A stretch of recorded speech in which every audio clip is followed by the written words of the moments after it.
हाँ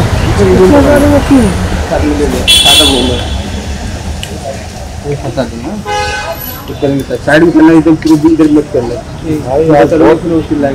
भाई बहुत बड़ा है ये हो गया है ना किसी लोग और लोग के साथ में मतलब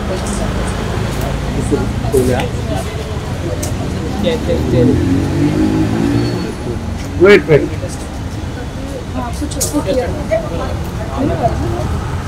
रिसेंटली तो उसने कुछ बोला नहीं, बीच में बात बोली मैंने उसको जब बोला कि मैं लीगल जाने वाली हूँ उसने स्टेटमेंट देने बंद कर दिया। कुछ स्टेटमेंट उसने दिया नहीं गलत क्या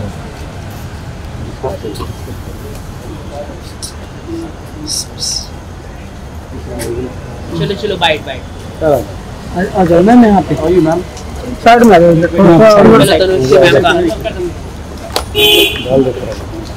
हाँ तो हम क्या कहना चाहेंगे किस क्या क्या धाराएं लगे हैं राखी सावंत के ऊपर? बहुत सारी धाराएं लगी हैं बेस्ड ऑन मल्टीपल वीडियोस।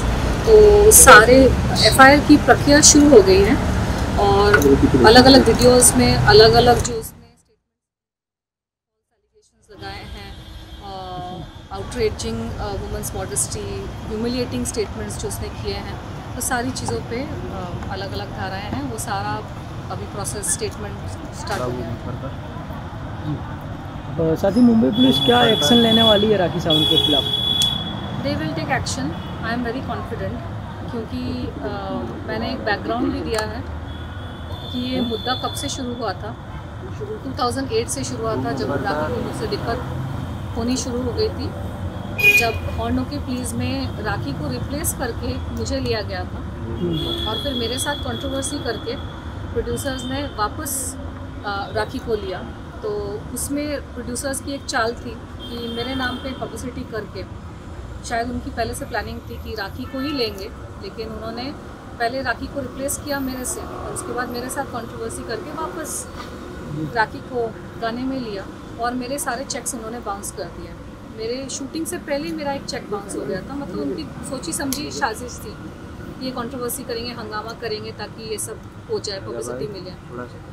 मैं ये कहना चाहूँगी कि इस तरह के गलत काम करने ही नहीं चाहिए प्रोड्यूसर्स को, क्योंकि अगर मैं गाना कर लेती, वो गाना रिलीज़ हो गया होता, मैं उस वक्त मेरा एक नाम था, मैंने अच्छी अच्छी फिल्में की थी, मेरी आशिक बनाया बहुत बड़ी हिट हुई थी और दूसरे भी गाने फिल्में हिट हुई थी।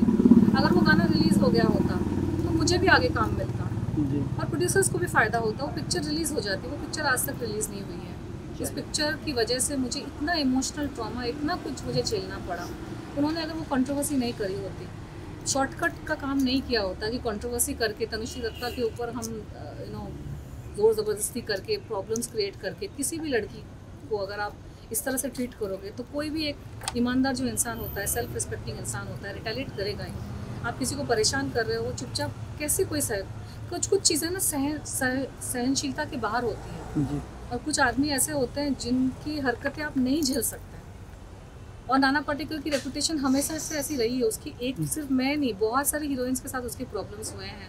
बहुत सारी एक्ट्रेसेस ने इंटरव्यूज़ में कुछ ना कुछ उसके बारे में बोला है और उसने अपनी छवि बनाई है कि मैं बहुत अच्छा इंसान हूँ क्योंकि मैं समाज सेवा करता हूँ। कोई प्रूफ नहीं है समाज सेवा का, सिर्फ प्रेस कॉन्फ्रेंसेस है कि समाज सेवा करते हैं। आप प्रूफ दिखा के आप बोलिए कि आपने सच में क्या समाज सेवा की है।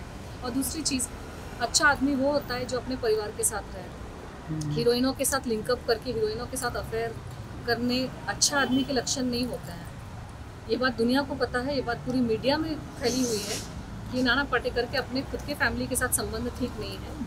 वो अपनी खुद की बीवी और बेटे के साथ नहीं रहते। उसने अपने बेटे को भी इंडस्ट्री में कोई सपोर्ट नहीं दिया है। अच्छा आदमी के लक्षण वो होते हैं जो अपनी बीवी के साथ, एक ही बीवी के साथ जिससे उसने शादी की है, वो शादी निभाए। बीवी बेवा की जैसे रह रही है और हीरोइनों के साथ अफेयर्स की खबरें हर जगह, आर्टिकल आप निकालोगे ऑनलाइन तो ये हीरोइन वो हीरोइन, वो अच्छे आदमी के लक्षण नहीं है। तो जो पब्लिक में उसने अपनी इमेज बनाई है कि मैं अच्छा आदमी हूँ और ये तनुश्री दत्ता मेरे पे एलिगेशंस लगा रही है, वो सरासर झूठ है। अच्छा आदमी अपने परिवार के साथ रहता है, अपने बेटे बेटियों के लिए वो जान तक देने को राजी रहता है। इंडस्ट्री के जो हीरो हैं, प्रोड्यूसर हैं, वो अपने बेटों के लिए, बेटियों के लिए क्या कुछ नहीं करते हैं और इसने अपने बेटे के लिए क्या किया है। अच्छा आदमी की डेफिनेशन वो होती है। तो तो इसके आसपास इसका तो नाना पाटेकर का भाई मन्या सुर्वे था, हाँ। सबको पता है। मुंबई का बहुत ही खतरनाक गैंगस्टर मन्या सुर्वे, ये बात मुझे रिसेंटली पता चली। 2-2.5 साल से मेरे ऊपर अजीब अजीब चीज़ें हो रही थी। असैसिनेशन अटेम्प्ट हुआ, मेरे गाड़ी के ब्रेक फेल किए गए, एक्सीडेंट हुआ, मेरे खाने में क्या मिला कि पता नहीं क्या करने की कोशिश हो रही थी। मुझे समझ ही नहीं आ रहा था मेरे साथ हो क्या रहा है 2018 के बाद, खासकर जब मैंने वो प्रेस कॉन्फ्रेंस में सवाल पूछे नाम फाउंडेशन के ऊपर कि ये फाउंडेशन करती क्या है। इसके नाम पे तो डंका बजता है ना, नाना पाटेकर समाज सेवा करते। कौन सी समाज सेवा की है? गांव को अडॉप्ट किया, उस गांव में जाके देखिए अडॉप्शन में क्या हुआ है। मैं सवाल को, संविधान ने दिया है हर किसी को हक। जिस संस्था को टैक्स फ्री स्टेटस का ओहदा मिला है कि NGOs वगैरह पे टैक्स नहीं लगता, उन पे स्क्रूटनी भी नहीं होती, NGOs पे इंक्वायरी नहीं होती कि आपके पैसे कहाँ से आ रहे हैं, कितना आप खर्च कर रहे हो। तो एक संविधान ने एक सिटीजन को तो हक दिया है सवाल पूछने का कि आप इतने पैसे आप ले रहे हो तो कहाँ खर्च हो रहे हैं, आप प्रूफ दिखाइए। किसी गाँव में ऑफिस खोल के रखा है नाम फाउंडेशन का, मुंबई में भी होता तो कोई जाके ऑफिस में पूछ सकता है कि आप अपना काम दिखाइए। मैंने सवाल पूछा, उसके बाद मेरे ऊपर ये सारी घटनाएं घटनी शुरू हो गई। तो अच्छा आदमी वो नहीं होता जो डंके की चोट पर सीना ठोक के बोले कि अरे मन्या सुर्वे तो मेरा भाई था। नाना पाटेकर के यूट्यूब में वीडियोस है जिसने उसने एक गैंगस्टर के साथ अपने खुद के रिलेशंस एक्सेप्ट किए हैं। तो ये अच्छे आदमी होने के लक्षण है। अच्छे आदमी होने के लक्षण क्या ये है कि आप अपनी बीवी को छोड़कर हीरोइनों के साथ आपके अफेयर और लिंकअप की खबरें आती हैं। अच्छा आदमी होने के क्या ये लक्षण है कि आप अपने बेटे को आप इंडस्ट्री में खड़ा नहीं कर पाए हैं, आपके पास इतना पैसा है, इतना पॉलिटिशियंस के साथ उठना बैठना है आपका, आप खुद ही बोल रहे हैं कि आपका इतना बड़ा नाम है, हालांकि पिक्चर पिट जाती है आपकी सारी। हॉर्न की प्लीज पिक्चर डब्बे में बंद थी 2.5 साल तक, उसी की वजह से मुझे हायर किया गया था। रिसेंटली वैक्सीन वार आई, ऐसी बुरी तरह से रिसेंटली पिटी है। पहली बात तो उसका बजट 10 करोड़ भी था कि नहीं मुझे नहीं पता, लेकिन अगर 10 करोड़ भी था, 10 करोड़ की पिक्चर 10 करोड़ रिकवर नहीं कर पाई तो काहे के बड़े स्टार, काहे के बड़े आदमी। आप इतना हवा दिखा रहे हो ये दिखाने के लिए कि तनुश्री दत्ता बहुत छोटी है। मैं ठीक है, मैं छोटी हूँ लेकिन मैं ईमानदार हूँ। मैं अपने आप को बहुत बड़ा संत महात्मा दिखाने की कोशिश नहीं करी। मैंने अपने आप अपने परिवार को खड़ा किया है, मैं अपने परिवार के लिए कमिटेड रही, उनको खड़ा करके मैं अपना संन्यास जो भी मैं कर रही हूँ। आपने क्या किया अपने परिवार के लिए? अच्छा इंसान होने के लक्षण वही है कि अरे बाहर की आप चैरिटी क्या कर रहे हो, इस गांव को अडॉप्ट किया, अरे आपके घर में चैरिटी बिगिंस एट होम। अपने घर के लोगों के लिए आपने क्या किया है और गांव में किया भी है कि नहीं किसी को नहीं पता। ये किया वो किया, किसने, ढूंढो जाके सच में किया है कि नहीं। और सवाल पूछने पर मेरे पर ये सारे अत्याचार शुरू हो गए, एक्सीडेंट हो गया, क्या कुछ नहीं हुआ। तो पब्लिक को ये जानने की बहुत ज़्यादा ज़रूरत है। ये मीडिया के ज़माने में कोई कुछ भी बोल सकता है। अच्छा आदमी लड़कियों पे हमला नहीं करवाता। जैसे कि आपने मन्या सुर्वे का नाम लिया, कोई धमकी वगैरह आ रही है आपको गैंगस्टर से? मुझे ऐसे नाम लेकर तो कोई धमकियाँ नहीं आई, लेकिन पिछले 2.5 साल में मेरे साथ ऐसी अजीब अजीब घटनाएं घटी है कि आप मतलब और 2 घंटे निकल जाएंगे इस सब। तो मैं ब्रीफ में बहुत ही संक्षिप्त में मैं इंडिविजुअल इंटरव्यूज़ में इसका वर्णन कर सकती हूँ। लेकिन उज्जैन में 2 बार मेरे ऑटो जो वेटिंग में था उसके ब्रेक और क्लच फेल किए गए। एक बार मेरा एक्सीडेंट हो गया बहुत बुरी तरीके से, बहुत खून बहा। एक मेड को मेरे घर पे मैंने रखा था जो कुछ उसके अजीब से कॉन्टैक्ट्स थे, बहुत सारे झूठ बोल के आई थी। उसने मेरे खाने पानी में कुछ मिला दी थी जिसकी वजह से मेरी तबीयत बहुत मतलब मरने जैसी हालत हो गई थी। वो एक घटना घटी। फिर एक बार मुझे किसी जगह पे धोखे से ले जाने की कोशिश की गई और वहाँ ले जाके मेरे साथ पता नहीं क्या करते हैं, लेकिन वो मैं समझ गई कि सेटअप है, सुपारी है, तो मैं वहाँ से हट के निकल गई। सारी चीज़ें, अलग अलग फ़ोन कॉल्स आना, धोखे से मुझे इम्पर्सनेशन करके मुझे फंसाने की कोशिश करना, मुझे पागल प्रूफ करने की कोशिश करना, कमेंट्स करके, वीडियोस बना के, आर्टिकल्स छपवा के कि ये, क्योंकि मैं अध्यात्म से जुड़ी हूँ तो मेरी जीवन शैली नॉर्मल इंसान से अलग है। जो अध्यात्म से जुड़ा है उसका मार्ग ही अलग है। मैं मीडिया में इसलिए हूँ क्योंकि मैं यहाँ पे कल्याण करना चाहती हूँ और मीडिया मेरा फील्ड है। तो अलग अलग चीज़ों से मुझे प्रूफ करने की कोशिश कर रहे थे कि ये, ताकि जब मेरा मर्डर हो तो ये सुसाइड प्रूफ कर सके। खाने में चीज़ें मिला दी ताकि जब मर्डर हो तो ये प्रूफ कर सके कि अरे ये तो बीमारी से मर गई या हार्ट अटैक से मर गई। एक हेल्दी इंसान को अगर आप गलत दवाइयाँ मिला के खिला दोगे ना तो इंसान ऐसे ही मर जाएगा। तो ये सारी चीज़ें मेरे साथ हुई, लेकिन भगवान है ना, वो इन शैतानों से कहीं बड़ा है। और जिसने भगवान ने डिसाइड करके रखा है कि ये तो जिंदा रहेगी, तो कोई मेरा कुछ बिगाड़ नहीं सकता। तो अब मैं एक्शन, एक तो मुद्दा शुरू हुआ है राखी का, वो उसी मुद्दे से कनेक्टेड है, क्योंकि मीटू मूवमेंट के टाइम पे FIR दर्ज हो गए हैं ना राखी सावंत के ऊपर? वही प्रक्रिया चल रही है, वही प्रक्रिया चल रही है। अभी हुई अच्छा है। मैम, फाइनली मैम आप मानती हैं कि जो भी जितने भी अटैक्स हुए आप पे, जो भी आरोप लगाया है, जैसे कि आर्टिकल्स की बात करें तो सभी नाना पाटेकर के थ्रू कराए गए, क्योंकि कहीं ना कहीं उन्हीं का नाम आ रहा है आपके? मेरे और तो कोई दुश्मन है नहीं, मैं वैसी तो हूँ नहीं राखी सावंत के जैसे कि हर साल किसी नए इंसान को लेकर उस पर एलिगेशन लगाना शुरू कर दूँ। मुझ में उतना संयम है और क्लैरिटी है। मैंने इतनी सारी पिक्चरें की। कभी आप लोगों ने सुना कि मेरे किसी सेट पे झगड़े हुए हैं? कभी आप लोगों ने सुना कि किसी हीरो के साथ मेरी फाइट हुई या किसी हीरोइन के साथ मेरी फाइट हुई? मैंने 16 फिल्में करी हैं, मेरी फिल्में हिट गई है। मैंने 5 साल मैंने जम के काम किया, मैंने हंड्रेड्स ऑफ स्टेज शोज किए हैं, मैंने इवेंट्स किए, ब्रांड्स का काम किया। कभी आपने सुना कि कहीं मेरी झड़प हुई, मेरी कहीं फाइट हुई? मुझे जहाँ पे जिससे साथ तकलीफ हुई, मैं तो उसी मुद्दे पे आज भी अड़ी हूँ। मैं हर रोज़ हर साल नए नए लोगों के ऊपर एलिगेशन तो लगाती नहीं हूँ। मैं ईमानदारी से काम करती हूँ चुपचाप। जिन लोगों ने मेरे साथ काम किया है, अच्छे से काम किया, आप उनसे जाकर पूछो मेरी रेपुटेशन कितनी अच्छी है। इस नाना पाटेकर ने, इस राखी सावंत ने मेरी रेपुटेशन की धज्जियाँ उड़ा दी ना। मुझे यहाँ काम चैन से काम करने दिया। अमेरिका में भी जाके मुझे कामकाज को लेकर बहुत तकलीफें हुई। अलग अलग झूठे झूठे एलिगेशंस लगाए, पर्सनल लाइफ पे अटैक किए, झूठे एलिगेशंस लगाए, शादी वादी की चीज़ें मेरी स्पॉइल हो गई। तो ये शैतानी लोग हैं, इनकी शैतानी प्रवृत्ति है। इनको झूठ के बेसिस पर अपना साम्राज्य चलाना है, और उनको ये भी पसंद नहीं कि कोई उनको आईना दिखाए। ये प्रताड़ित करेंगे सामने वाले को, और चाहेंगे कि सामने वाला प्रताड़ित हो जाए और चुपचाप सह ले। अरे भाई क्यों सहे? भगवान ने पैदा किया है, धरती पे लाया है, ईमानदारी से अपनी रोटी कमाती हूँ, किसी के बाप का नहीं खाती मैं। मुझे चैन से जीने दो, मुझे चैन से काम करने दो, बस यही मेरी इच्छा है। न मेरी कोई एम्बिशन थी कि मैं कोई महारानी बन जाऊँ। परेशान भी करेंगे, कंप्लेन भी मत करो, कुछ बोलो भी मत। क्या है यार, क्या हो रहा है यहाँ पे? अच्छा तनुश्री मैम, एकाएक क्या बात हो गई जो कि 4 साल के बाद तनुश्री दत्ता जाग गई और कंप्लेन करने आ गई? इसके पहले क्यों नहीं कंप्लेन की नाना पाटेकर के खिलाफ इस तरह? नहीं, जागने की बात नहीं है। नाना पाटेकर के खिलाफ तो 2018 में कंप्लेन में दर्ज हो गई थी। तो ये नाना पाटेकर को लेकर, मूवी को लेकर, हाँ, ये जो कंप्लेन जो है ये राखी सावंत पे, नहीं राखी सावंत का ये कंप्लेन है। नाना पाटेकर का कंप्लेन 2008 में भी दर्ज हुआ था FIR, जिसमें पुलिस ने कार्यवाही की नहीं थी और पुलिस ने उसको ठीक से किया नहीं था। इसे 2018 में वापस से मैंने उस चीज़ को किया, और वहाँ पे भी प्रेशर में आके बहुत मेरे विटनेसेस को डराया धमकाया गया, और विटनेसेस को यहाँ वहाँ किया गया। राखी सावंत का जो मामला था, 2018 में मेरी तबीयत बहुत बिगड़ चुकी थी मीटू मूवमेंट के टाइम पे, क्योंकि इतना मुझ पे एक साइकोलॉजिकल प्रेशर आ रहा था, और मुझे US वापस भी जाना था, क्योंकि यहाँ से तो लोगों ने परेशान किया, तो वहाँ पे मेरा काम वाम था, मुझे वापस जाना था। तो अब जब मैं वापस आई हूँ और अब मेरे पास वक्त है, क्योंकि आप समझ सकते हैं कि मुझे तो देखने वाला कोई नहीं है ना, मेरे आगे पीछे कोई नहीं है मुझे देखने वाला, तो मुझे तो अपनी रोजी रोटी कमानी पड़ेगी ना। मैं यहाँ बैठी रहूँ, ये सब कोर्ट कचहरी के चक्कर करती रहूँ, मुझे यहाँ रहने नहीं दोगे, यहाँ जीने नहीं दोगे, यहाँ काम नहीं करने दोगे। भाई मैं जहाँ पे हूँ वहाँ पे तो मैं काम करूँ, कुछ करूँ, अपना जीवन का आगे बढ़ाने की कोशिश करूँ। तो हमेशा पॉसिबल नहीं होता है कि हर चीज़ को तुरंत कर देना। और राखी सावंत जैसी जो लोग होते हैं, वो जितनी गंदगी कर देते हैं ना, सामने वाला इंसान इतना धक्के से शॉक हो जाता है कि सामर्थ्य आपका टूट जाता है कि आप डील कैसे करें। अभी तो मैं वीडियोस देखने को मजबूर हो गई हूँ, क्योंकि FIR के लिए पूरा डिटेल देख कर आपको सेकंड बाय सेकंड बहुत वो करना पड़ता है।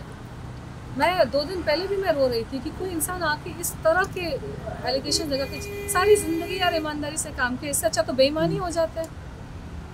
क्यों ईमानदार रहे कोई इस देश में? क्यों कोई तरीके से रहे? जब चोर उच्चकों को इज्जत देते हैं, चोर उच्चकों के सामने दुनिया अगर झुकती है, झूठे लोगों का बोलबाला है, कोई भी आके कुछ भी करके चला जाएगा, तो हम क्यों ईमानदार रहे? हम भी झूठे बन जाते हैं, हम भी बेईमान बन जाते हैं, हम भी चोर उच्चके बन जाते हैं, हम भी डकैत बन जाते हैं। अगर उस तरह के लोगों को ही संविधान प्रोटेक्ट करेगा, मंत्री महोदय का मंत्री लोगों के साथ उठना बैठना, सारे गुंडे चोर मवाली, और जो ईमानदार इंसान होता है तो ईमानदारी से मेहनत में मजदूरी कर रहा होता है, क्या करे इंसान बताओ। और फिर अगर एक वक्त भी आता है कि चलो फ्री है अभी अब कर सकते हैं, तो अब सवाल पूछते कि अभी क्यों? अरे कब करें? इंसान जब इंसान में जब क्षमता होगी, जब समय होगा, अपने काम काज को छोड़ के तभी इंसान एक्शन लेगा ना। Thank you thank you ma'am. Deepak Deepak Deepak पकड़ पकड़ पकड़ आइए सब लोग। एक और चीज़ है, 2018 में मेरे ऊपर इतना प्रेशर था ना, साइकोलॉजिकल प्रेशर, सारी चीज़ों का प्रेशर, इतना बड़ा मूवमेंट हो रहा था, मुझे उस वक्त राखी से नहीं भिड़ना था। आप वीडियोस को देखो, इतना उसने गंद मचाया है, उसकी अग्रेशन जो है ना, मैं मैच नहीं कर सकती। मुझ में वैसी वाली अग्रेशन है ही नहीं। मैंने तो प्रेस कॉन्फ्रेंस से पूछा भी था, कौन सा घोड़ा पीती है बहन, मेरे को बता दे। इतना लड़ने की जो उसमें अग्रेशन है, हर रोज तो ओशीवारा पुलिस थाने में आके उसके कितने, उसके हर साल हस्बैंड को जेल भिजवाना, ये कैसे करती है? मैं कैसे compete करूं यार ऐसे लोगों के साथ? ये जो शैतानी और जो दैत्य वाली जो शक्तियां हैं ना, मुझे शायद थोड़ी और कुछ साधना करनी पड़ेगी इन लोगों से लड़ने के लिए, शक्ति प्राप्त करने के लिए। मैं अभी कुछ दिन पहले भगवान से बोल रही थी कि अब मुझे ना शक्ति दो, लड़ने के लिए शक्ति दो। मैं थक जाती हूँ। मैं हफ्ते भर पहले मैंने प्रेस कॉन्फ्रेंसेस किए, इंटरव्यूज़ किए। मैं पिछले एक हफ्ता पूरा मैं थकी हुई थी, बीमार हो गई थी, थोड़ा सा उठ नहीं पा रही थी, ज़्यादा शक्ति नहीं थी। मैंने अपना कुछ किया, अपनी साधना शुरू की। अब थोड़ा सा एनर्जी आया है, FIR करना है तो ये मैं कर रही हूँ। ये प्रक्रिया इसकी है, करनी पड़ेगी। मैं चाहती हूँ कि इस तरह के लोगों को पब्लिक बोल देना बंद कर दे, क्योंकि पब्लिक इनको जाने देती है, इनकी कॉमेडी में आ जाती है, लेकिन कॉमेडी की आड़ में आप किसी की ज़िंदगी ख़राब कर रहे हो, ये सही नहीं है। इंसान इंसानियत छोड़ देगा, अपनी ईमानदारी छोड़ देगा जब यंग जनरेशन देखेगी ना कि इस तरह के लोग कुछ भी करके निकल जाते हैं, ये सही नहीं है। अच्छा, क्या क्या कंप्लेंट्स में क्या क्या चार्जेस लगेंगे? देखिए, तनुश्री जी के बारे में मीडिया में, न्यूज़ चैनल में जो बोला गया है, उनके बारे में अभद्र भाषा में जो अश्लील जो वक्तव्य किया गया है, उसके बारे में हमने शिकायत दर्ज की है। उसकी अभी सब प्रक्रिया चालू है। अभी हम सारा डिटेल अभी डिस्क्लोज नहीं कर सकते, क्या हो रहा है क्या नहीं हो रहा है। सारे वीडियोज़ वगैरह हमने आज जमा किए, उसका पंचनामा हो चुका है वीडियोज़ का, और वो सारे वीडियोज़ हमने पुलिस में जमा किए हैं और ये प्रक्रिया चालू है, अभी जारी है, कल तक जारी रहेगी। और कल आपको इसके बारे में फाइनल जो FIR के बारे में कल आपको जानकारी मिल जाएगी। चलो, थैंक यू। मैं एक बात कहना चाहती हूँ, बहुत सारे लोग ना मेरे पे एलिगेशन लगाते हैं, मीडिया पब्लिसिटी। मेरा करियर इतना अच्छा चल रहा था ना 2008 इंसिडेंट के पहले, कि मुझे कोई मीडिया पब्लिसिटी की ज़रूरत नहीं थी। ये शैतानी लोग आके हम जैसे लोगों को परेशान करते हैं अपनी मीडिया पब्लिसिटी करने के लिए, फिर हम पे उल्टा एलिगेशन लगाते हैं, उल्टा चोर पटवाल को डांटे कि आप कर रहे हो पब्लिसिटी के लिए। किसी इंसान को क्या हक नहीं है अपनी हक की लड़ाई लड़ने का? आप कुछ भी मुझे बोल के चले जाओगे, आप कैसे भी मेरे साथ बर्ताव करके चले जाओगे, मैं रिटेलिएट नहीं कर सकती हूँ। और जब कोई रिटेलिएट करेगा तो उस पर उल्टा एलिगेशन लगाओ कि मीडिया पब्लिसिटी। मुझे ज़रूरत है मीडिया पब्लिसिटी की। मैं अगर काम कर लूँगी ना, स्क्रीन पे आ जाऊँगी, वो 10,000 कंट्रोवर्सीज के ज़्यादा उससे मुझे पब्लिसिटी मिलेगी। अगर वो हॉर्नों के पीछे गाना उन्होंने मुझे शूट करने दिया होता सुकून से, शांति से, बिना परेशान किए हुए, उस गाने से मुझे ज़्यादा पब्लिसिटी मिलती है, उस गाने से मुझे आगे भी काम मिलता। तो क्या कोई इंसान अपने ऊपर ये सारी अत्याचार होने देगा? पब्लिसिटी क्या? राखी सावंत और मेरा सर बहुत अलग है। मुझे लीड रोल्स मिल रहे थे, मुझे गाने मेरे हिट थे, मुझे काम मिला, मैं मिस इंडिया हूँ। मुझे नहीं ज़रूरत है सड़क पे आके पब्लिसिटी का। मेरी एनर्जी नहीं होती ये सब कोर्ट कचहरी ये सब करने के लिए, लेकिन करना पड़ रहा है अपने हक के लिए। क्योंकि आज इस राखी सावंत को अगर मैंने छोड़ दिया ना, तो सबको लगेगा कि अरे तनुश्री तो ईजी टारगेट है, उसको आप कुछ भी करके निकल जाओगे। थोड़ी परेशानी तो होनी चाहिए सामने वाले को, अगर आपने मुझे परेशान किया है, क्योंकि मुझे तो और भी जीना है ना, और भी काम करना है, और कुछ करना है, करना पड़ता है अपने आप को बचाने के लिए। आपको लड़ना पड़ता है। मुझे लड़ना बिल्कुल पसंद नहीं है, मैं बचपन से वैसी हूँ। मुझे लड़ना पसंद नहीं है, मुझे जोर आवाज़ में बात करना पसंद नहीं है, तू मैं पसंद नहीं है। लेकिन इन शैतानों ने, इन महिषासुरों ने मुझे फोर्स कर दिया है कि मैं लड़ूं। मुझे अपने आप को उठाना पड़ता है कि आज मुझे चाहिए शक्ति, मुझे करना पड़ेगा। आप नहीं समझ रहे, पब्लिसिटी का कुछ है ही नहीं, पर पब्लिक को बताना ज़रूरी है। पब्लिक को ना बताए तो लोगों को लगेगा कुछ नहीं कर रही है। सच चिकन एंड एग सिचुएशन, करे तो क्या करे इंसान। Thank you.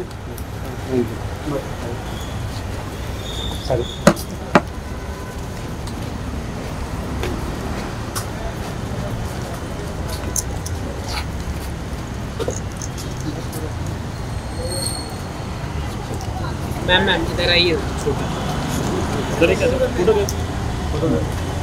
मैम आइए